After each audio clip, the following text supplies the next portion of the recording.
Emily Hilton joins me now. She is co-founder of NAMOD, which is UK Jews Against what she calls Israeli Apartheid. Emily, thank you for joining me this afternoon. Why are you, no worries. Why are you protesting tomorrow when a deal has been done? Well, I think the first thing to say is that even though a deal has been done, we cannot go back to a status quo of ongoing occupation and apartheid, of which well, there wasn't numerous ongoing occupation because Israel withdrew in 2005. But the occupation still exists in the West Bank, and also Israel still controls all the sea and land borders in Gaza. And so I think what we are saying at this time is that it's not just simply enough to withdraw, and that this peace deal cannot be the end. It has to be the beginning of a future that ensures the protections. I don't think anyone would dispute the protections and equality for all Palestinians and Israelis. I want equality for everybody. What I also know is that I don't think there's going to be too many people who would dispute that this is the beginning of a process. This isn't totally fixed. So why do you need a protest? What are you protesting about? I mean, I think that it's very, very clear that there's also a number of things up in the air as well, in terms of that. We've seen the way that Israel has and did breach the ceasefire in March of this year, and that led to more catastrophic violence in Gaza. I would say that the deal is not in place. But there's a ceasefire now. You're talking about things that happened in March. You're talking about things that happened in March. It's now October. Well, there was a ceasefire in March as well, and it was broken. So this is the point: is that we have to be able to. What is the point of the ceasefire? No, what is the point of having a march tomorrow?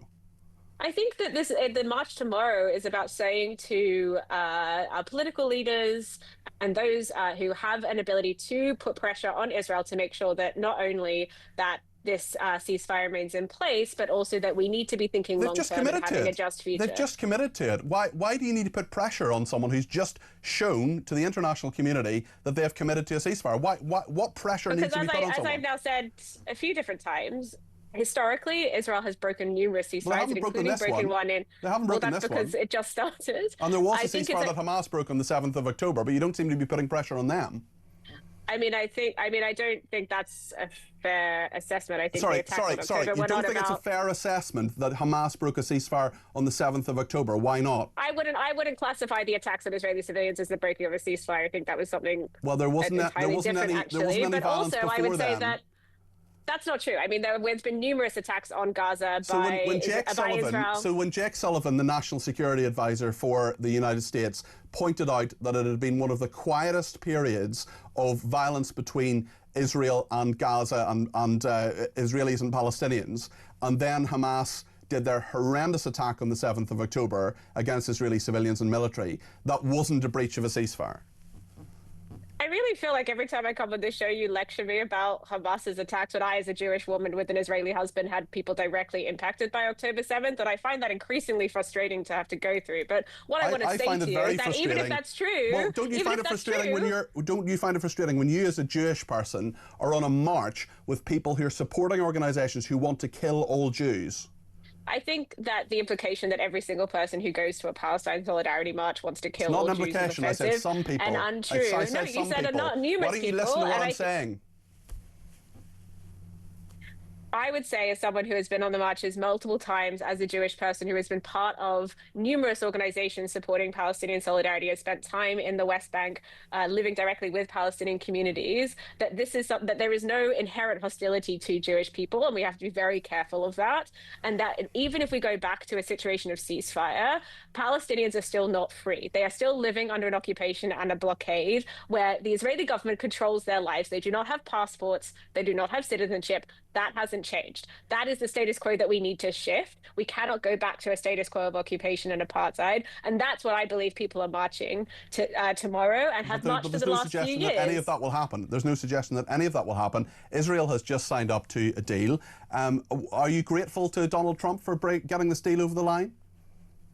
I am cautiously optimistic that this deal will create an end to the genocide, but we still have to be vigilant and ensure. It's not a genocide. Well, I believe that it is a genocide, and I believe the human rights organizations. And our government doesn't believe it's a genocide either. Yeah, and I think it's an incredibly disappointing position from the government to fail to look at exactly what Israel is doing. I've been deeply moved by friends of mine in Tel Aviv and in Israel who are Israelis demanding an end to this genocide, who It's are not a going out into genocide. the streets and Not a holding genocide. up a mirror to their own society and saying, like, this is not acceptable. We will not allow this to happen. I've been horrified by the images of people starving in Gaza. I've been outraged that the families of hostages are being ignored and dismissed by their own government and have been for the last 2 years. In what way are they being ignored and dismissed when the hostages are about to be released? The hostages' families, as you can see on news reports, have been attacked multiple times by the police, which is run by Itamar Ben-Gvir. They have been ignored by Israeli politicians who often cancel meetings with them. In what way have they been ignored when they've just signed a deal to release the hostages? This is 2 years long. There's been multiple times. You don't seem to be accepting. Yeah, but you're not listening to me, Emily. You don't seem to be accepting that a deal has been done. There's an end to this conflict. You don't need to go out tomorrow. They've got the message. The conflict's over.